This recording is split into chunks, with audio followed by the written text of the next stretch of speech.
자, 오늘 본문 말씀은 듣기에 따라 다소 섬찟하기도 하고 또 어떻게 보면 좀 자극적이기도 합니다. 그러나 또 다른 한편으로는 매우 감동적이면서도 가슴이 뭉글뭉글하는 또 은혜를 담고 있는데요. 자, 바울은 갈라디아 성도들에게 이렇게 증언합니다. 자, 15절 보시면 내가 너희에게 뭐하노니? 정언하노니 너희가 할 수만 있었더라면 합독합니다. 너희의 눈이라도 빼어 나에게 주었으리라 그랬습니다. 생각하기에 따라 좀 섬찟합니다. 이렇게 눈을 빼어서라도 이렇게 주겠다라고 했을 때, 자, 바울이 그를 정언으로 그렇게 감사를 드러냅니다.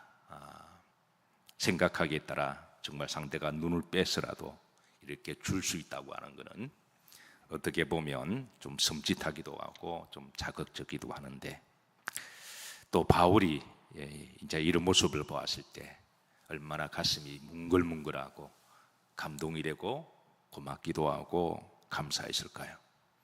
자, 바울이 이렇게 말한 배경 중에는 실제로 갈라디아 성도들 중에 자신의 눈이라도 빼어서 줄 수 있는 성도들이 있었기 때문입니다.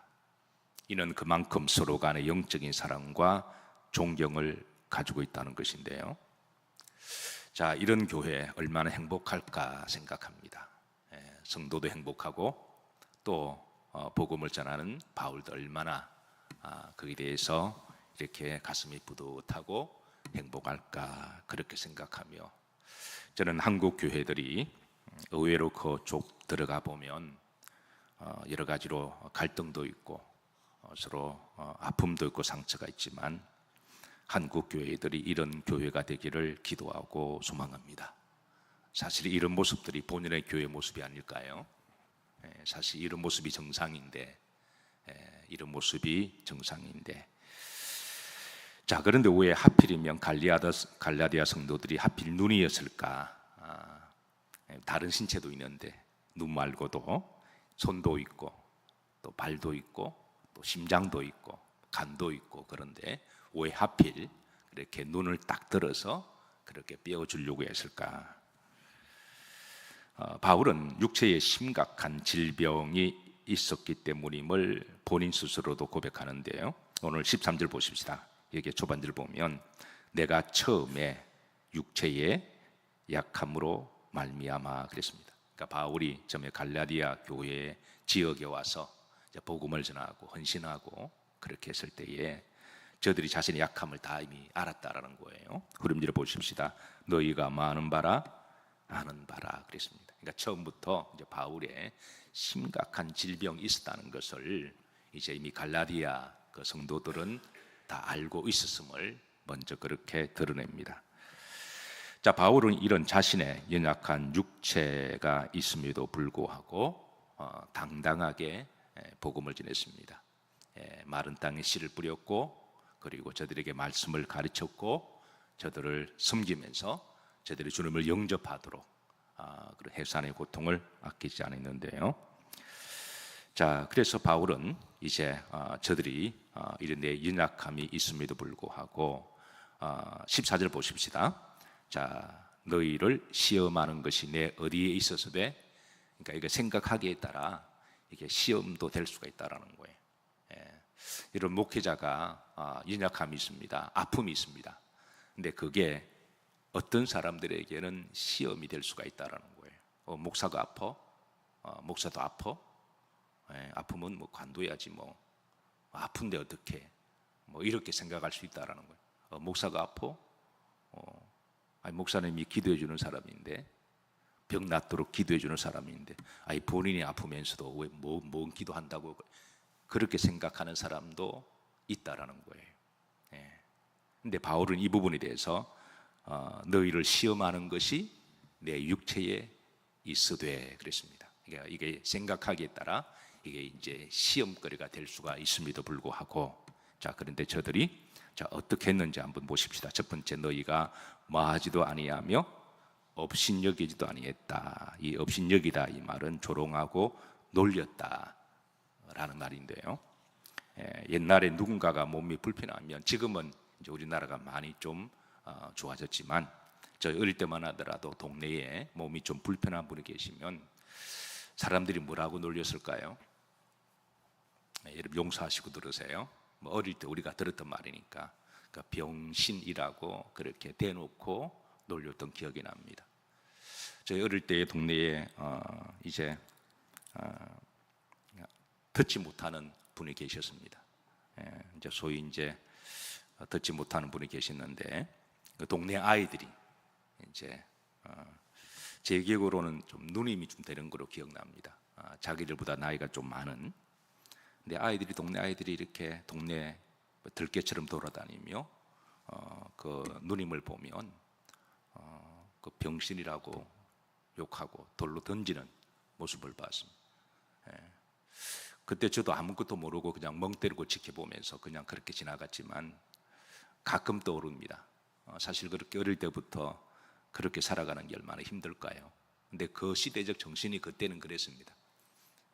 그거를 약 올리고 돌을 던지고 도망가며, 그래서 그 누님이 어떤 날은 화가 나서 뭐 버버버 막 쫓아가면서 막 가슴을 치고 돌을 던지던 그런 기억이 나요. 그 옛날에는 이제 누가 아프면 사람들의 인식이 천벌받았다라고 생각하는 게 많았거든요. 고대에서는 그렇게 생각하는 사람들이 훨씬 더 많았어요. 지금은 이제 사람들이 많이 이제 인식이 나아져서 좀 장애우라든가 아프면 좀 자리도 양보하고 그렇게 얼마나 힘들까 그런 생각을 했지만, 옛날에는 참 사람이 그러고 매정했던 것 같아요. 참 함부로 정죄하고 함부로 욕하고 함부로 말을 하는 그런 시대에 바울은 너희들이 나를 조롱하지 아니했다, 나를 업신여기지도 아니했다, 이 부분을 이제 저들에게 감사하는 마음을 가지고 드러냅니다. 자, 두 번째, 뭐하지도 아니하고 버리지도 아니했다. 고대에서는 질병이 있는 사람을 흔히 많이 갖다 버렸습니다. 대표적으로 문둥병에 걸리면 소위 문둥병촌에 갖다 버리는, 우리 배너 영화에도 보면 거기 나오잖아요. 그 주다 배너의 누이가 문둥병에 걸리는데 그 가족들이 갖다 버리는. 우리나라도 옛날에 고려장이 그랬잖아요.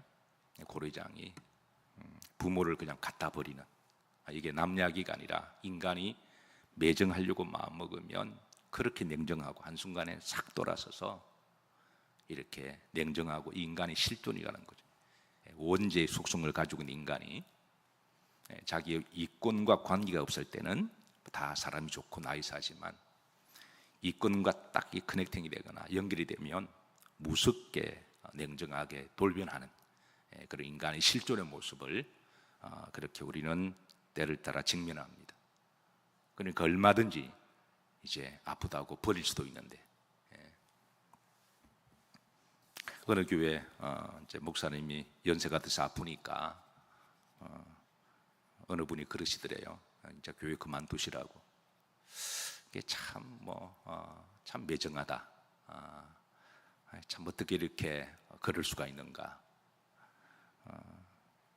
뭐 다 그런 거는 아니지만 이제 그런 이야기 들을 때마다 우리 전체에 대한 그런 마음이 좀 이렇게 여러 가지 감정들이 있죠. 근데 이 인간의 어떻게 보면 본성입니다. 바울이 너희들이 나를 버리지도 아니했다, 이 부분에 대해서도 그릴 수도 있는데 아니었다라고 감사합니다. 세 번째입니다. 오히려 하나님의 뭐와 같이? 천사와 같이. 하나님의 천사와 같이 나를 대해줬다. 그러니까 갈라디아 성도들이 이제 바울의 그 사역에 대해서 기본적으로 그러니까 주의 종이라고 하는 인식을 가지고 있었던 거죠. 너도 사람이냐? 나도 사람이다.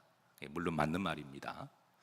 그러나 그렇게도 대할 수도 있지만, 그러나 하나님 일을 하는 사람이기에 하나님의 종으로, 천사로 그렇게 대해줄 때 바울의 가슴 속에 가슴이 뭉클뭉클한 감사함이 있었던 거죠. 자, 한 발 더 나아가서 누구와 같이 영접했다? 그리스도 예수님과 같이 영접했다. 어떤 사람은 이런 부분까지 이야기하면 목사가 너무 권위적이야, 너무 신격화식, 그러니까 시대가 지금 이런 시대까지 되었습니다. 뭐 너나 나나 뭐 똑같은 다를 바가 뭐냐. 한순간에 뭔가 부족함을 보면 싸늘하게 냉정하게 바뀔 수 있는. 그래서 어떻게 보면 한 시대에 이제 목회자로 살아가는 게 때로는 참 조심스러울 때가 있습니다. 목사도 연약하고 인간일 때가 많은데 한순간의 잘못으로 그동안 왔던 모든 성력을 다 뒤집어 버리고 그렇게 해서 이제 냉정하게 비판하게 되면 이해는 하면서도 참 마음이 씁쓸할 때가 있어서 그래서 때로는 목회가 늘 긴장하며 살아가야 되고 늘 조심하며 말 한마디라도 행동 하나도 그렇게 조심하며 살아갈 때가 그렇게 많이 있는데요. 근데 갈라디아 성도들은 예수님과 같이 영접했음에 대한 사실 바울이 이렇게 말하면서 본인이 나에게 내가 천사다 뭐 그런 의도는 아니죠. 나를 그렇게 대해달라. 뭐 바울의 인격과 영성은 그런 정도는 아닙니다. 이거는 영적 관계를 이야기하는 거죠. 예수님 본인을 그런 거는 아닙니다. 그렇게 하는 성도들의 자세가 마땅한 일이고 또 그게 감사할 일이라고 하는 것이죠. 사실 갈라디아 성도들은 이렇게 이제 바울을 생각하고 말씀을 받고 복음을 받고 여기에 대한 바울에 대한 감사함을 드러내고 있는 거죠. 그리고 이제 바울도 사실은 어떻게 보면 이제 얼마든지 세상적으로 말하면 잘 먹고 잘 살 수 있는 사람이거든요. 뭐 바울이 머리가 나쁜 사람입니까? 뭐 가문이 안 좋은 사람입니까? 마음만 먹으면 무슨 일을 해도 잘 먹고 잘 살 수 있는 사람이고 그리고 세상의 명예 얼마든지 누릴 수 있는 사람입니다. 그런데 그런 거를 다 포기하고 오직 하나님의 사명을 위하여 자신의 젊음을 다 이제 하나님께 드리고 성도들에게 복음을 전하고 헌신하고 예수님을 영접하게 하고 진리의 말씀을 깨닫게 하고 저들이 사명 따라 살아가도록 잘 그렇게 가이드라인을 제시하고 그리고 천국까지 잘 가게 하는 게 바로 이제 주의 종의 사명이어서 이것을 이제 여기에 대한 부르심을 받고 또 이것이 무엇보다도 귀함을 알기 때문에 자신을 헌신한 거잖아요. 그거를 갈라디아 성도들이 알아주었다는 것만 해도 바울은 고마운 거죠. 그래서 이 서로 간의 신뢰, 서로 간에 대한 존경, 서로 간에 대한 존귀함 이런 것이 있을 때 그 교회가 행복한 교회인 줄로 믿습니다. 그게 사실은 정상인데 근데 현실적으로 돌아보면 교회가 평안하고 행복한 교회보다도 그렇지 않은 교회가 사실은 제가 여러분들에게 좀 물어볼게요. 오늘 시대의 교회들이 많은 것은 참 좋은 겁니다. 근데 교회가 참 행복하고 서로 살아가는 사내가 되고 신뢰하고 존경하며 눈이라도 떼어주고 자신의 삶을 다 하나님께 드리고 복음을 전하는 이런 교회가 더 많을까요? 아니면은 갈등하고 다툼과 교회 가니까 시험 들고 상처를 받았다. 상처받은 사람이 있으면 상처 준 사람은 있기 때문에 그렇지 않을까요? 어떻게 한 사람만 맨날 상처만 받을까요? 여러분 전자가 많겠습니까? 후자가 많을까요? 각자 여러분 한번 생각해 보시기 바랍니다. 어떤 분이 그러더라고요. 사랑의 교회 이름은 참 좋은데 사랑이 없고 제자교회 이름은 참 좋은데 제자가 없고 소망교회 이름은 참 좋은데 소망이 없다. 참 그러지 않길 바라지만 이게 이제 매 시대마다 있는 영적 그런 현상들입니다. 어쨌든 저는 한국 교회가 정말 교회다워지는 뭐 교회다워진다고 하는 게 뭐 큰 대단하거나 뭐 이렇게 뭘 잘한다거나 그런 게 아니라 가장 본질적인 이런 부분들, 그러니까 기본을 지키는 게 가장 교회다워짐의 시작이 아닐까 그렇게 생각합니다. 자 그리고 이제 바울은 이어서 할 수만 있으면 너의 눈까지라도 나에게 뼈 주려고 했다. 이게 이제 갈라디아 성도들의 그들의 믿음이었고 그들의 마음이었음을 그렇게 바울은 전하는 거죠. 자 그런데 바울의 육체 인약함은 무엇이었을까요? 초대교회 문헌에 의하면 두 가지 그렇게 이제 의견이 있습니다. 이제 안질병이라고 하는 사람이 있습니다. 안질병. 또 하나는 간질병이라는 사람이 있습니다. 두 가지 다 어느 것이든 간에 심각한 것은 틀림이 없습니다. 신학대학 다닐 때 학우 중에 한 사람이 간질병이 있었습니다. 몰랐는데 이제 어느 날 뭐 대화 나누다가 어떤 논쟁으로, 신학적인 논쟁으로 좀 서로 열을 올리게, 뭐 신학교 때는 서로 뭐 신학적 이야기도 열을 올릴 때가 많이 있으니까 대화하는데 갑자기 뭐 거품부고 쓰러지는 거예요. 제가 그때 얼마나 놀랐는지 모릅니다. 저 죽는 줄 알았습니다. 입에 거품 묻고 막 쓰러지는, 눈이 뒤집어지고 그러는데 몸이 굳어가고, 그러니까 앞에 주물고 무릎 꿇고 회개하면서 하나님 죄송하다고, 하나님 제가 이 말을 조심해야 되는데 그래요. 그 얼마 제가 그렇게 간절히 기도하는지 모릅니다. 그래 한 시간 있다가 깨어나는데 아주 뭐 자연스럽게 털털 일어나요. 알고 보니까 본인이 간질병이 있었다라는 거예요. 그때 내가 눈물 흘리며 간절히 기도, 회개 기도가 약간 아깝기는 했습니다. 그러면서 그 다음부터 조심이 돼요. 이 친구하고는 신학적 논쟁을 해서는 안 되겠다. 제가 경험한 그때 간질병의 기억이었습니다. 아마 대부분의 학자들은 안질로 보고 있습니다. 아마 이로 말미암아 바울이 고생을 많이 했던 것 같아요. 아침에 일어나면 눈이 퉁퉁 붓기도 하고, 어떤 경우는 눈에 진물이 나기도 하고, 눈이 잘 보이지 않아서 실눈을 뜨기도 하고, 성경 공부를 가르치다가 성경이 보이지 않아서 이렇게, 실제로 제 아는 분 가운데 이렇게 보는 분 계세요. 이렇게 보고 또 말씀을 가르치고, 이런 거를 갈라디아 성도들 얼마나 마음이 짠했을까요? 아플 텐데, 불편하실 텐데, 고통스러울 텐데. 바울도 이 부분이 늘 시험이 될 법한데, 그러면서도 본인 스스로도 이게 미안하고 아팠던 거죠. 그래서 바울은 고린도후서 12장 7절에 이렇게 고백합니다. 이것을 내 육체의 가시라고 비유합니다. 심지어 이것을 사탄의 사자라고 그렇게도 비유합니다. 그러니까 얼마나 아팠으면 육체의 가시 넘어서 이게 사탄의 사자를 하나님이 나에게 붙여주셔서, 그래서 너무 힘들었음을 그렇게 기도할, 그러니까 이걸 가지고 하나님께 3번 간절히 목숨 걸고 기도했다 그러거든요. 하나님 고쳐주시옵소서. 목숨 기도했는데, 그런데 바울은 왜 이런 안질병이 걸렸을까? 여기 대해서 어떤 학자는 이런 주회를 달아놓습니다. 그가 교마라는 시절에 서슬퍼런 눈을 가지고 많은 사람을, 눈이 도끼가 되어 사람을 찍었던 그의 삶이 있습니다. 그러니까 사울이었을 때, 그때 서슬퍼런 눈을 가지고 많은 사람들을 무시하고 아리로 훑어보았던, 잠언 4장에 보면 하나님이 싫어하시고 미워하시는 7가지 가운데 제일 첫 번째가 뭐라고 드러내십니까? 새벽 예배 나오시는 분 아시죠? 하나님이 내가 미워하고 싫어하는 7가지가 있는데, 그 중에 제일 첫 번째를 하나님이 뭐로 딱 드러내시나요? 교만한 눈이라는 거예요. 사울은 교만했습니다. 눈만 봐도 알잖아요, 우리가.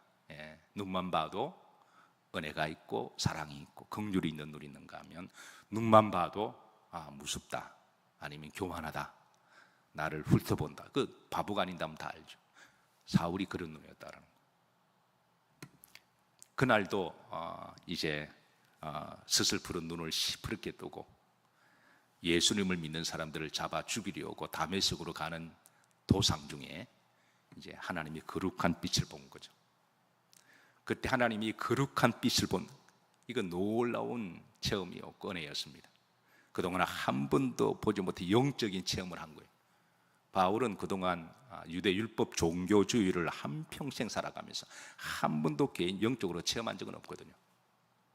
그러니까 영적인 하나님을 믿으면서 한 번도 영적인 걸 체험하지 못했다. 그렇다고 우리가 매번마다 체험할 수는 없지만 한 번도 못했다고 하는 건 우리가 한번 자신을 점검해 봐야 됩니다. 매번마다 막 들었다 보았다, 이것도 문제가 있습니다. 내가 볼 때 그 사람 안과 가야 되고 이분이과 가야 됩니다.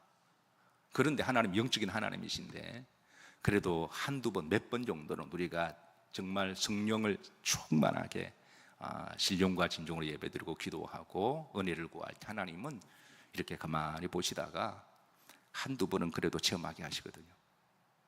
근데 사울은 한 번도 그걸 체험해요. 그러니까 율법화가 되고 화석화가 되어버린 거죠. 예.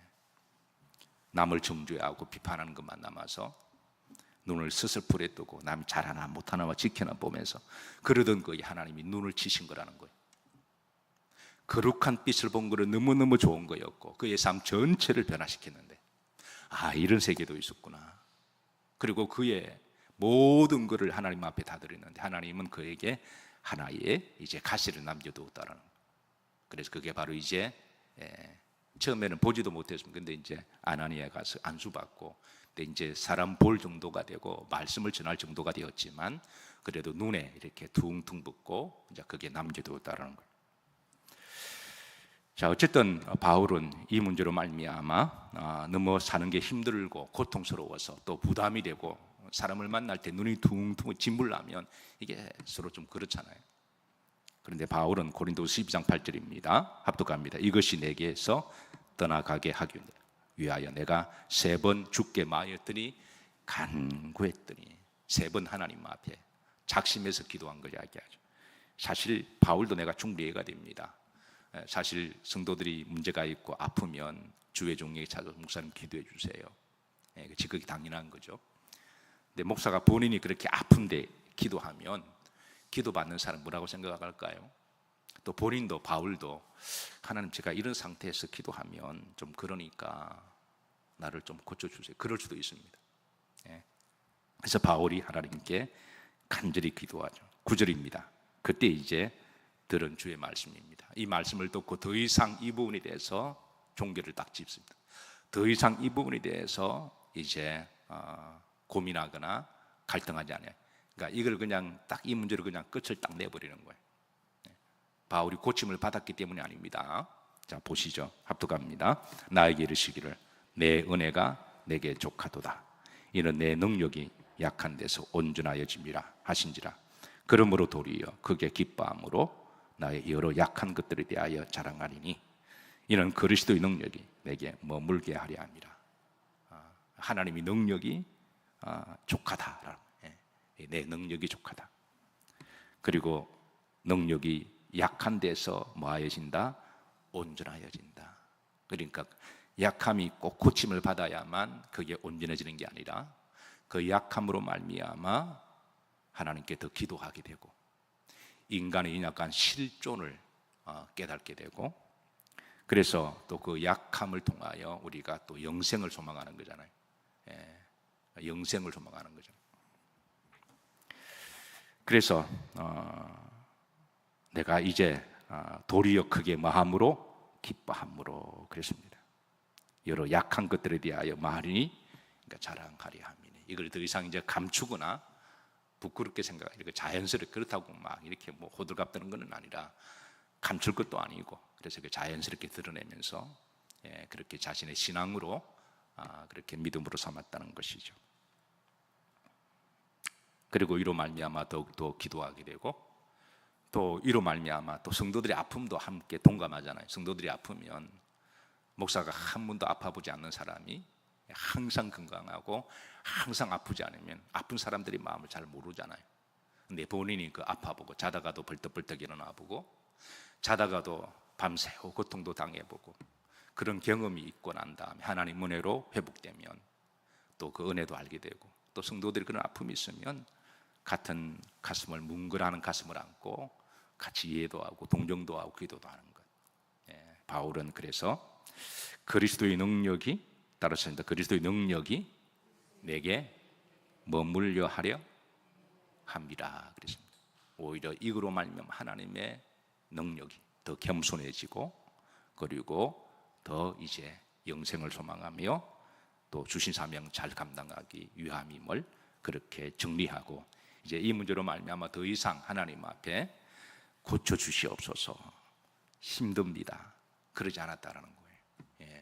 그래서 이런 마음을 가지고 이제 갈라디아 교회에 복음을 전할 때 그렇게 복음을 전했고 또 성도들은 또 그런 이제 바울의 그 처음에 약함을 알매도 불구하고 그들의 믿음과 영성과 인격으로 할 수만 있으면 눈이라도 빼어서 드리려고 하는 그런 성도도 있음에 대한 바울은 감사를 전하고 또 바울도 또 자신의 삶 하나님께 다 드렸으니까. 그래서 또 이제 이런 서로 간의 관계가 참 이게 지극히 당연한 일임에도 불구하고 참 우리가 기도해야 되는 오늘 한국교회가 된 부분에 대해서 참 가슴이 씁쓸함이 있습니다. 자, 그런데 여기에서 이제 가장 중요하신 분이 예수님이십니다. 네. 왜냐하면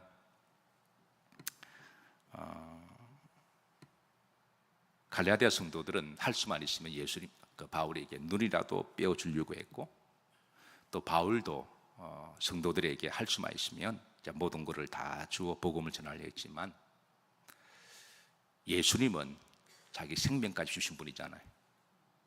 갈보리에서 우리의 모든 죄를 다 용서해 주셨고, 자신의 목숨까지라도 주신 분이 예수님이시고, 그리고 무엇보다도 예수님은 천국을 주신 분이시잖아요. 그래서 사실은 여기에 보면 갈라디아 성도도 바울도 중요한 게 아니라 예수님이 가장 드러나야 될 부분입니다.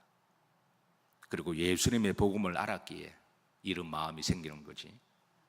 예수님의 복음을 바울이 몰랐다? 갈라디아 성도들이 몰랐다? 그러면 이런 관계가 다 사실 의미가 없는 겁니다. 그러니까 예수님의 복음을 알 때 이게 의미가 있는 거예요. 예수님이 우리에게 생명까지도 주시고 우리의 모든 죄를 다 용서하시고 우리를 천국에 인도하신 분이, 영생하도록 주신 분이 예수님이신데, 그 예수님의 큰 이제 그 범주 안에서 그 안에 살아갈 때 주님은 그런 믿음과 영성을 가진 이들에게 주신 은혜가 바로 오늘 이제 이런 은혜임을 우리가 기억하시고, 그래서 우리가 항상 우리가 이제 예수님의 그 은혜를 잊지 아니하고 그렇게 가슴에 두고 살아가면 이런 마음들은 하나님이 저는 주시리라고 그렇게 믿습니다. 그래서 이런 마음을 가지고 여러분 한평생 믿음 생활을 행복하게 하시고 또 감사하게 하시고 또 기뻐하게 하시기를 주의 이름으로 축복합니다.